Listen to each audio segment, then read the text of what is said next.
Assalamualaikum warahmatullahi wabarakatuh. Kali ini kita akan membahas sunnah sebagai dalil hukum bersama saya As'ad Hussein, guru fikih Mandua Langkat. Secara bahasa, sunnah adalah jalan yang biasa dilalui atau cara yang senantiasa dilakukan tanpa melihat apakah cara itu baik atau buruk. Sehingga secara bahasa ada istilah sunnah hasanah, cara atau jalan yang baik, dan sunnah sayyi'ah, cara atau jalan yang buruk atau jahat. Sedangkan menurut istilah ulama hadis memahami sunnah adalah semua yang disandarkan kepada Rasulullah, baik perkataan, perbuatan, atau ketetapan atau sifat Rasul, baik sebelum maupun setelah diangkat menjadi Rasul. Menurut ulama hadis bahwa sunnah itu adalah apa yang disandarkan kepada Rasul tanpa melihat apakah itu berupa hukum atau bukan. Apakah itu terjadi setelah diangkat menjadi Rasul atau sebelum diangkat menjadi Rasul.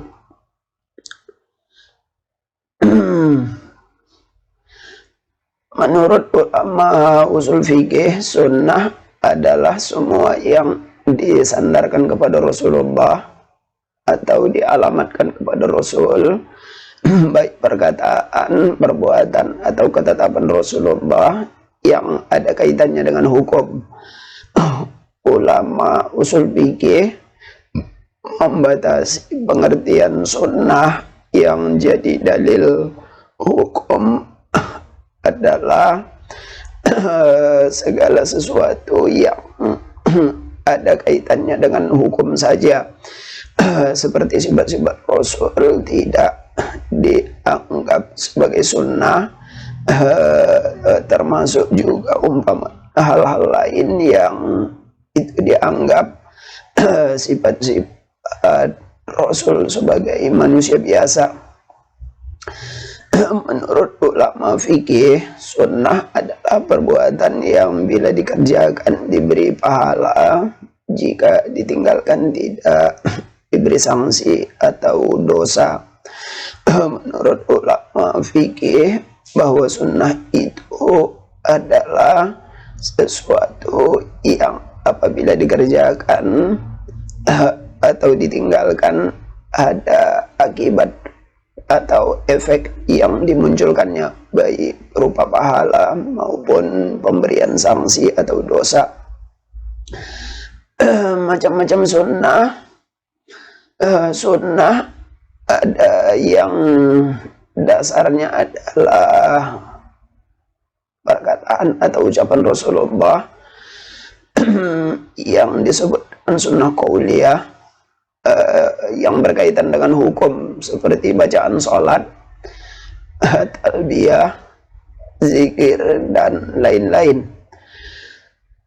Kemudian ada perbuatan Rasulullah yang ada kaitannya dengan hukum, seperti tata cara sholat dan manasik Rasulullah SAW. Ini disebut dengan sunnah fi'liyah.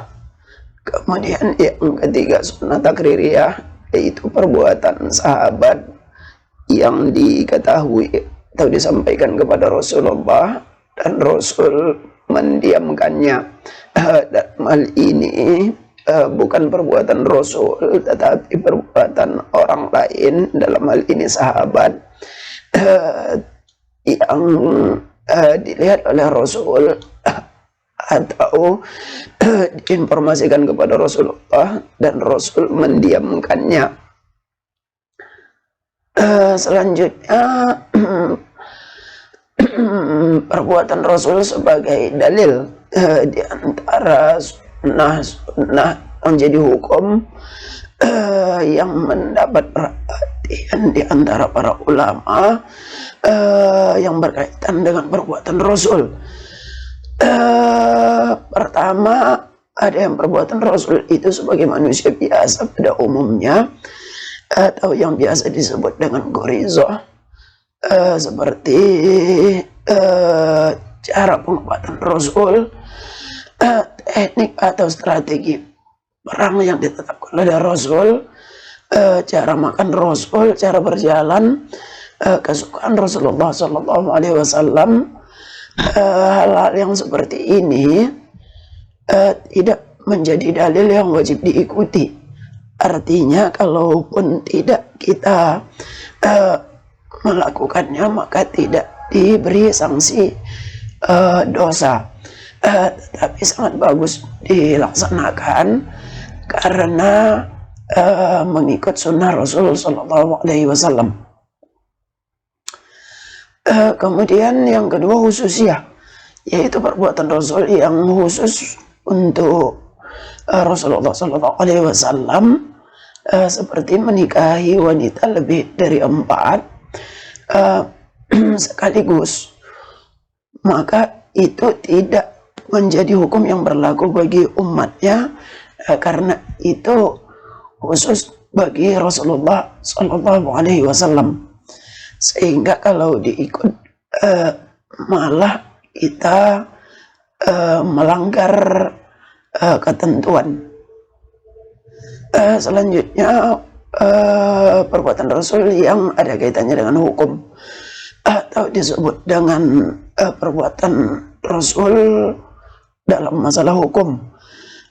Ada kalanya hukumnya bisa wajib seperti sholat, ada sunnah seperti sedekah, ada kalanya penjelasan Rasul atau perbuatan Rasul itu meninggalkan sesuatu karena memang itu haram. Ya, Rasul tidak berzina karena memang zina itu haram. Maka perbuatan Rasul itu jadi hukum bagi kita bahwa zina itu hukumnya adalah haram karena ditinggalkan oleh Rasul. Bisa makruh seperti Rasul Sallallahu Alaihi Wasallam meninggalkan memakan bawang atau sesuatu yang baunya menyengat. Selanjutnya ada yang mubah, seperti Rasul suka pada warna-warna tertentu, pada aroma-aroma tertentu, atau pada jenis makanan atau pakaian tertentu. Selanjutnya, fungsi sunnah terhadap Al-Quran. Sunnah berfungsi yang pertama sebagai bayan takrir atau bayan takkid, yaitu sebagai penguat terhadap hukum yang sudah ada dalam Al-Quran. Sehingga dalilnya ada 2, di dalam Al-Quran ada, di hadis atau di sunnah juga ada. Salah satu contoh, Al-Quran telah mewajibkan sholat dengan ayat aqimus shalah. Kemudian Rasul menjelaskan rukun Islam ada 5, diantaranya adalah sholat. Berarti kewajiban sholat dalilnya selain dari Al-Quran juga sunnah Rasul Sallallahu Alaihi Wasallam. Selanjutnya, fungsi yang kedua adalah bayan tafsir, yaitu sunnah menjelaskan maksud ayat yang masih berbentuk am, mujmal dan mutlak. Merinci ayat yang mujmal atau masih global, seperti sunnah menjelaskan tata cara sholat. Dalam Al-Quran cuma disebutkan aqimus sholat, laksanakan sholat. Perintahnya masih sangat umum atau masih sangat global. Kemudian Rasul mencontohkan bagaimana tata cara pelaksanaannya melalui contoh Rasul Sallallahu Alaihi Wasallam kepada para sahabatnya mengenai pelaksanaan sholat. Malah membatasi Al-Quran yang umum, seperti anak yang mendapatkan warisan yang tidak membunuh orang tuanya dan sama-sama muslim. Dalam ayat disebutkan yusikumullahu fi auladikum lidzakari mislu hadzal unsayain.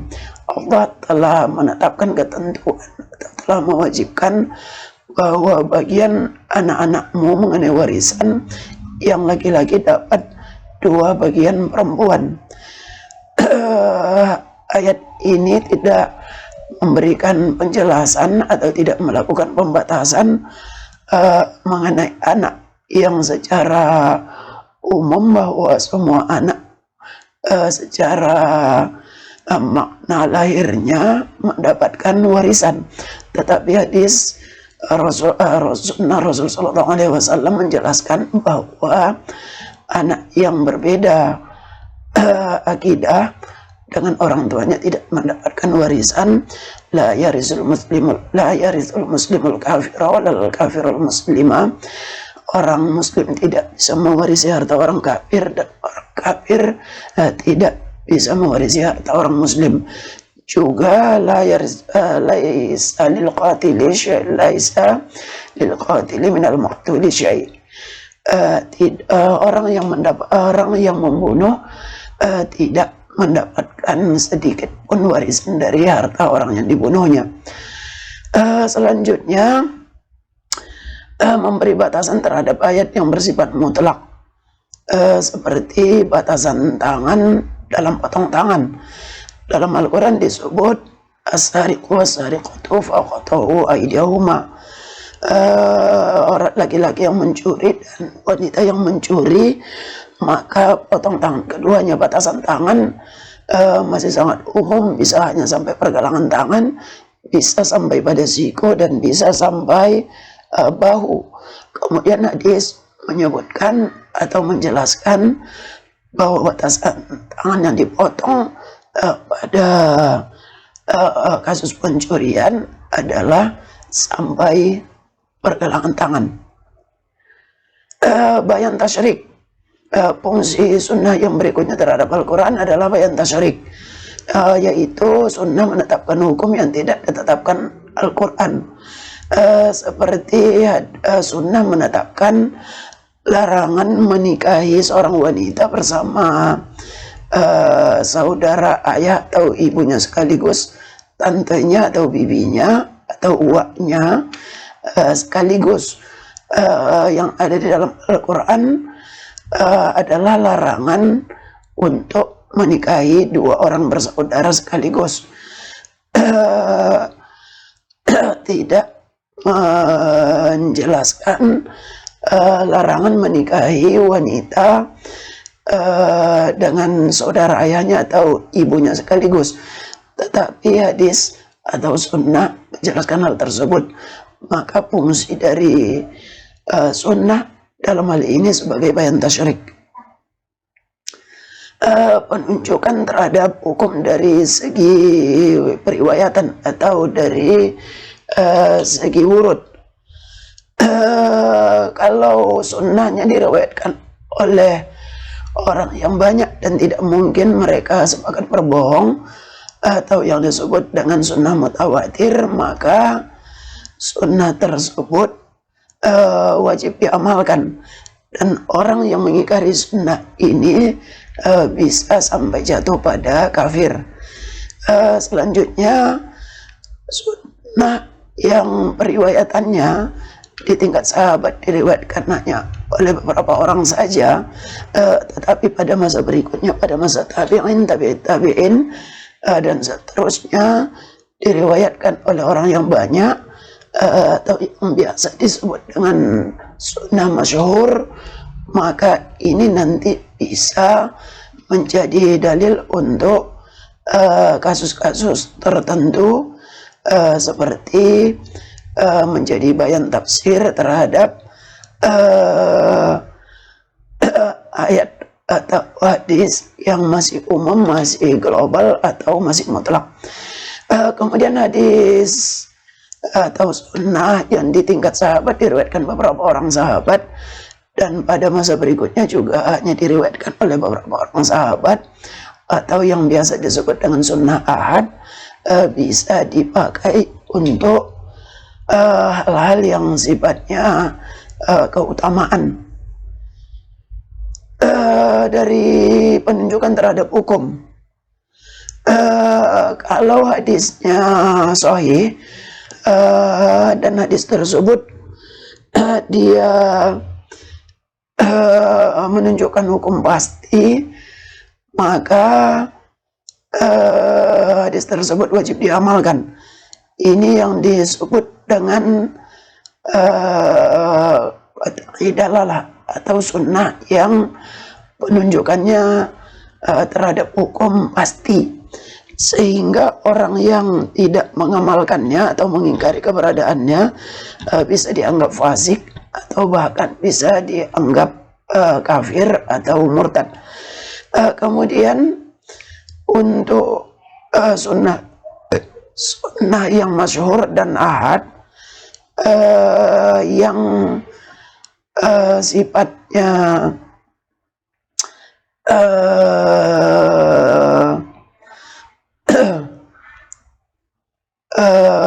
tidak sahih atau yang sifatnya sahih tetapi tidak sampai kepada mutawatir, maka bisa dipakai sebagai dalil. Salah satu contohnya adalah cara mengangkat tangan dan bersedekap di dalam sholat. Hadis-hadisnya tidak sampai kepada hadis mutawatir karena periwayatannya tidak sampai kepada tingkat diriwayatkan oleh orang banyak, tetapi boleh diamalkan. Ada yang meletakkan di atas dada, ada yang meletakkan antara dada dengan pusat, ada yang di bawah pusat, bahkan ada yang tidak bersedekap sama sekali. Hadis-hadisnya bersifat zonni karena diriwayatkan secara ahad atau secara masyhur.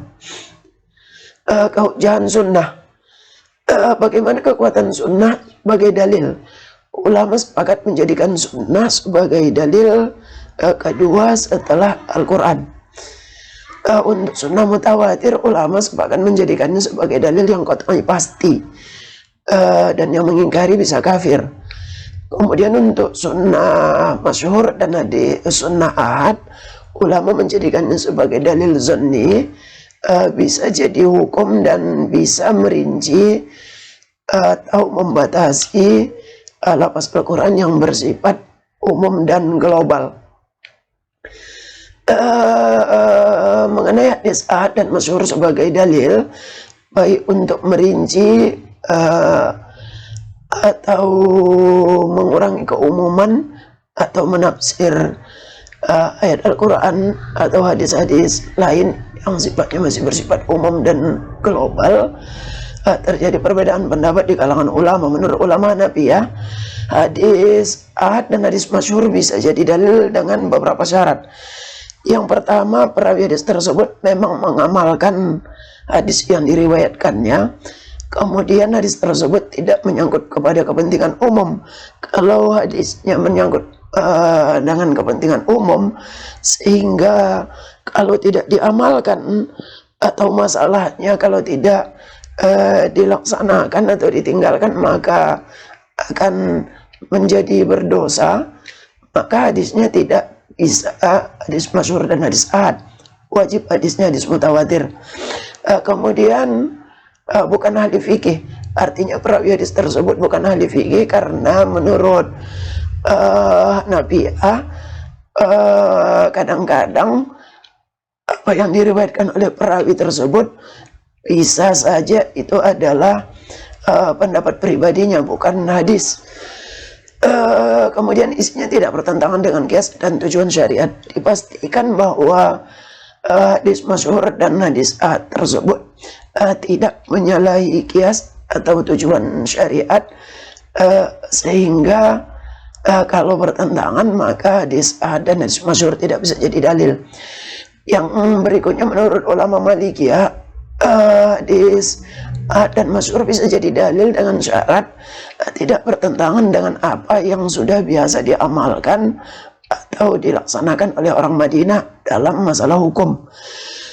Selanjutnya, menurut Imam Syafi'i, hadis ahad dan masyhur bisa diamalkan atau bisa jadi dalil dengan syarat hadisnya atau sunnahnya sahih, dan sanadnya bersambung, diriwayatkan oleh orang adil dan dobit, dan tidak ada keterputusan sanad.